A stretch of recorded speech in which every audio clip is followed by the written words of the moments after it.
DSC, BHU, JNU, इन 3-4 university के बारे में आप लोग बहुत ज़्यादा डिटेल में जानते होंगे अगर आप सब लोग सीयूटी पीजी की तैयारी कर रहे हैं। लेकिन आज मैं आप सब लोगों के साथ में बात करने वाला हूं एक बहुत ही ज़्यादा premium institute Madras school of economics के बारे में। और ये इंस्टीट्यूट आप सब लोगों के लिए एक अपॉर्चुनिटी के तौर पर देखा जा सकता है अगर आप सब लोग इकोनॉमिक्स डोमेन के अंदर तैयारी कर रहे हैं मास्टर्स के अंदर एडमिशन लेने की।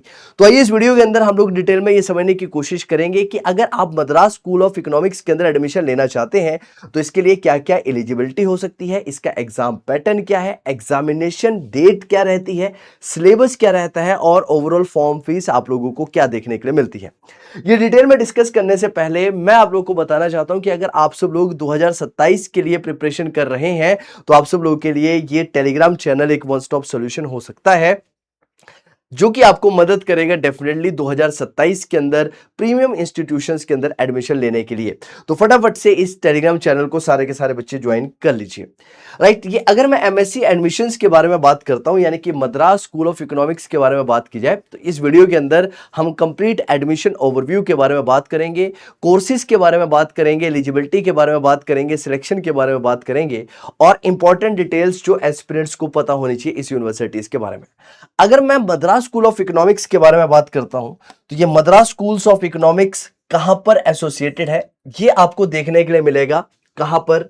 मद्रास के अंदर, चेन्नई के अंदर। राइट, अगर मद्रास स्कूल ऑफ इकोनॉमिक्स की बात की जाए तो एक ये प्रीमियम इंस्टीट्यूट है इकोनॉमिक स्टडीज के लिए जिसको एस्टैब्लिश किया गया था 1993 के अंदर चेन्नई के अंदर। इसको रिकॉग्नाइज किया जाता है for research and post graduate programmes in economics. देखिए सर, बहुत सारे बच्चों का ये क्वेश्चन रहता है कि आईआईएफटी यानी कि Indian institute of foreign trade और एमएससी में से कौन सा इंस्टीट्यूशन जो है वो हमारे लिए एक बेटर अपॉर्चुनिटी हो सकता है। तो मैं आप लोगों को बताना चाहता हूं ये टोटली डिपेंड करता है कि आप लोगों का डोमेन क्या है, आप लोग किस चीज के अंदर ज्यादा इंटरेस्ट रखते हैं। अगर आप लोग रिसर्च के अंदर इंटरेस्ट रखते हैं तो मद्रास स्कूल ऑफ इकोनॉमिक्स एक बेहतरीन ऑप्शन आप लोगों के लिए हो सकता है। लेकिन अगर आप कॉर्पोरेट कंपनीज के अंदर काम करना चाहते हैं तो उसके लिए आपके लिए आईआईएफटी एक बहुत बेहतर सोल्यूशन हो सकता है। उसके बारे में भी हम लोग काफी ज्यादा डिटेल में डिस्कस करेंगे आने वाली कुछ वीडियोस के अंदर। राइट, ये एफिलेटेड है आपकी सेंट्रल यूनिवर्सिटी ऑफ तमिलनाडु से, यानी कि सेंट्रल यूनिवर्सिटी ऑफ तमिलनाडु की एफिलिएशन इस मद्रास स्कूल ऑफ इकोनॉमिक्स को मिली हुई है। ये क्वांटिटेटिव और अप्लाइड इकोनॉमिक्स के ऊपर ज्यादा बात करता है। राइट, और दूसरी तरफ अगर मैं बात करता हूं एलिजिबिलिटी क्राइटेरिया की, यानी कि कौन कौन बच्चा एलिजिबल है इसके अंदर एडमिशन लेने के लिए, तो या तो आप लोगों ने बैचलर डिग्री कर रखी हो किसी भी डिसिप्लिन से, लेकिन इंपॉर्टेंट कंडीशंस ये है कि आप लोगों ने mathematics as a subject class 12th के अंदर पढ़ा हो या फिर ग्रेजुएशन लेवल के अंदर पढ़ा हो।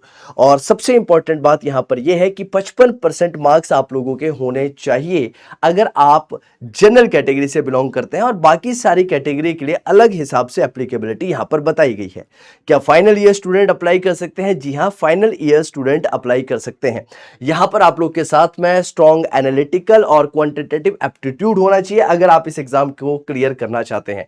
और अगर आप लोग 2027 के अंदर इन एग्जाम्स को टारगेट करना चाहते हैं तो पीडब्ल्यू लेकर आया आप लोगों के लिए समर्थ 2027 एंड समर्थ प्रो 2027 बैच, जिसका एक्सेस आप लोगों को देखने के लिए मिल जाएगा हमारी पीडब्ल्यू की एप्लीकेशन के ऊपर। अगर आप लोगों ने अभी तक एप्लीकेशन को इंस्टॉल नहीं किया है तो वहां पर जाकर इंस्टॉल कर लीजिए और इन कोर्सेज के अंदर इनरोल कर लीजिए ताकि आप लोग 2027 के अंदर बेहतर तरीके से प्रिपरेशन कर सकें इस एग्जाम की। नाउ इंपॉर्टेंट क्वेश्चन ये भी अराइज होता है कि इसका एग्जाम पैटर्न हमें जनरली क्या देखने के लिए मिलता है। तो जनरली इसका एक एंट्रेंस टेस्ट कंडक्ट करवाया जाता है जो है मद्रास स्कूल ऑफ इकोनॉमिक्स का अपना खुद का entrance test. Generally CUET PG के थ्रू आप इन यूनिवर्सिटीज के अंदर एडमिशन नहीं देख सकते हैं। इस कोर्स के अंदर अगर आपको एडमिशन लेना है तो ये एमएससी एंट्रेंस टेस्ट के थ्रू ही एडमिशन देखने के लिए मिल सकता है। अब एग्जाम के अंदर क्या क्या क्वेश्चंस कहां से क्वेश्चंस पूछे जाते हैं, तो मैथमेटिक्स, स्टैटिस्टिक्स, लॉजिकल रीजनिंग और इकोनॉमिक्स के फंडामेंटल्स को आपके यहां पर टेस्ट किया जाता है। ओवरऑल एग्जाम की अगर बात की जाए तो ये सब्जेक्टिव नेचर का एग्जाम नहीं है, बल्कि ये सिर्फ और सिर्फ ऑब्जेक्टिव नेचर का एग्जाम है जहां पर आपके पास ऑप्शंस रहेंगे और उन ऑप्शंस के हिसाब से आपको क्वेश्चंस का आंसर देना होगा। अब अगर मैं सिलेक्शन प्रोसेस की बात करूं तो सिलेक्शन कैसे होता है इस यूनिवर्सिटी के अंदर, सबसे पहले आप लोगों को एंट्रेंस टेस्ट देना होगा। वहां पर जो आपका स्कोर रहेगा उसके आधार पर आपकी मेरिट जो है वो बनाई जाएगी और मेरिट बनाने के बाद आप लोगों को शॉर्टलिस्ट किया जाएगा। शॉर्टलिस्ट करने के बाद आपके डॉक्यूमेंट वेरिफिकेशंस होंगे। डॉक्यूमेंट्स को वेरीफाई करने के बाद आप लोगों की फर्दर प्रोसेस जो वो चलने वाली है। फाइनल जो आपका सिलेक्शन है वो किसके बेसिस पे होता है? आपकी एंट्रेंस परफॉर्मेंस और एकेडमिक रिकॉर्ड के बेसिस पर, यानी कि आपके एकेडमिक रिकॉर्ड्स को भी जरूर यहां पर टेस्ट किया जाता है। सिर्फ 55% मार्क्स लाने से आप एलिजिबल तो हो जाते हैं, लेकिन फाइनल मेरिट के अंदर आपका नाम आएगा या नहीं आएगा, उसके अंदर बहुत सारे पैरामीटर्स यहां पर इंपॉर्टेंट रोल प्ले करते हैं। इंपॉर्टेंट डेट्स यहां पर क्या रह सकती है जो आपको जरूर ध्यान में रखनी चाहिए? टेंटेटिव डेट्स आप लोगों के लिए है। एप्लीकेशन जनरली स्टार्ट होती है मार्च अप्रैल के मंथ के अंदर। लास्ट डेट अप्लाई करने के लिए मई और जून रहता है। एंट्रेंस एग्जाम जून और जुलाई के अंदर कंडक्ट होता है। रिजल्ट जनरली डिक्लेयर होता है जुलाई के मंथ के अंदर, और एडमिशन प्रोसेस जुलाई से अगस्त के बीच में आप लोगों को कंप्लीट होती हुई नजर आती है। अगर सिलेबस ओवरव्यू की बात की जाए तो सिलेबस के अंदर आपको मैथमेटिक्स से क्वेश्चन पूछे जाते हैं। मैथमेटिक्स के अंदर आपको बेसिकली अलजेब्रा और कैलकुलस जैसे टॉपिक पूछने के लिए मिलते हैं। स्टैटिस्टिक्स के अंदर probability, data analysis, data collections के मेथड, राइट, सैंपलिंग, ये सारी चीजें आप लोगों को यहां पर देखने के लिए मिलती है। यानी कि इकोनोमेट्रिक्स भी बहुत इंपॉर्टेंट रोल प्ले करता है यहां पर। बेसिक इकोनॉमिक्स जैसे कि micro economics, macro economics, international trade जैसे टॉपिक्स भी यहां पर आप लोगों से पूछे जाते हैं। लेकिन सबसे इंपॉर्टेंट बात यहां पर यह है सीयूटी पीजी से हटकर कि यहां पर आपके लॉजिकल रीजनिंग जैसे टॉपिक से भी क्वेश्चन पूछने के लिए मिल सकते हैं। तो डेफिनेटली अगर आप लोग तैयारी कर रहे हैं इसको, तो ये चीजें आपको जरूर कैटर करनी चाहिए। अगर फॉर्म फीस के बारे में अगर मैं जनरली बात करूं तो जनरल कैटेगरी के लिए आपको जनरली 800 से 1000 रुपए के बीच में फीस जो है वो देखने के लिए मिलती है।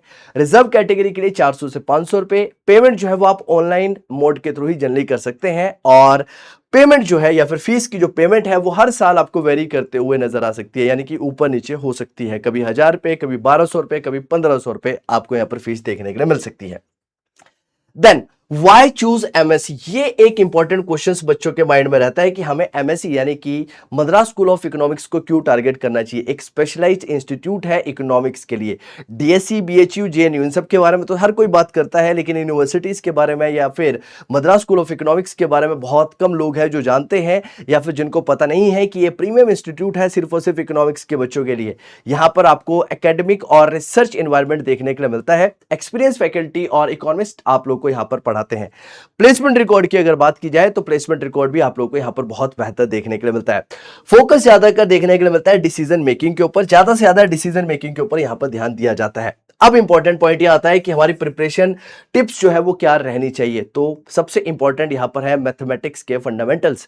बहुत ज्यादा इंपॉर्टेंट हो जाता है, क्योंकि मैथ्स ही एक ऐसा टॉपिक है जिससे बहुत ज्यादा बच्चे घबराते हैं, क्योंकि 12th क्लास के अंदर या फिर ग्रेजुएशन के अंदर आपके मैथ्स के सब्जेक्ट को यहां पर कंसिडर किया जा रहा है, तो आपको डेफिनेटली मैथ्स का काफी अच्छा नॉलेज होना चाहिए। स्टैटिस्टिक्स का भी बहुत अच्छा नॉलेज होना चाहिए। कॉन्सेप्ट ऑफ मैक्रो इकोनॉमिक्स और माइक्रो इकोनॉमिक्स बहुत ज्यादा फंडामेंटली स्ट्रांग होने चाहिए। अगर एग्जाम को आप लोग बहुत ज्यादा डिटेल में जानना चाहते हैं तो प्रीवियस ईयर पेपर्स को आपको डेफिनेटली लगाना चाहिए before applying to this university. Speed और एक्यूरेसी के ऊपर सबसे ज्यादा ध्यान देना है। देखो जनरली होता है क्या है कि ये जो एग्जाम्स होते हैं ये वनडे एग्जाम्स होते हैं, और इन एग्जाम्स के अंदर आपके पास एक स्पेसिफिक टाइम होता है जिनके अंदर आपको क्वेश्चंस को सॉल्व करना होता है। तो आप लोगों को सही क्वेश्चन का आंसर सही टाइम के अंदर देना यहां पर जरूरी है, यानी कि इफेक्टिव होना बहुत ज्यादा जरूरी है। तो अगर आप लोग तैयारी कर रहे हैं मद्रास स्कूल ऑफ इकोनॉमिक्स के लिए, तो आप लोगों के लिए ये कुछ इंपॉर्टेंट बातें थी जो आप लोगों को जरूर ध्यान रखनी चाहिए, राइट। और एक और इंपॉर्टेंट बात आप सब लोगों के लिए यहां पर ये है कि बहुत सारे बच्चे या फिर बहुत सारे educators generally DSC, BHU, JNU के बारे में जरूर बात करते हैं, लेकिन मद्रास स्कूल ऑफ इकोनॉमिक्स या फिर Indian institute of foreign trade के बारे में बहुत कम लोग बताते हैं, और ये भी लेकिन इकोनॉमिक्स वाले स्टूडेंट के लिए एक बेहतरीन अपॉर्चुनिटी के तौर पर देखा जा सकता है। इसी के साथ मिलते हैं आप सब लोगों से एक नए सेशन के अंदर। टिल देन टेक केयर, जय हिंद, जय भारत।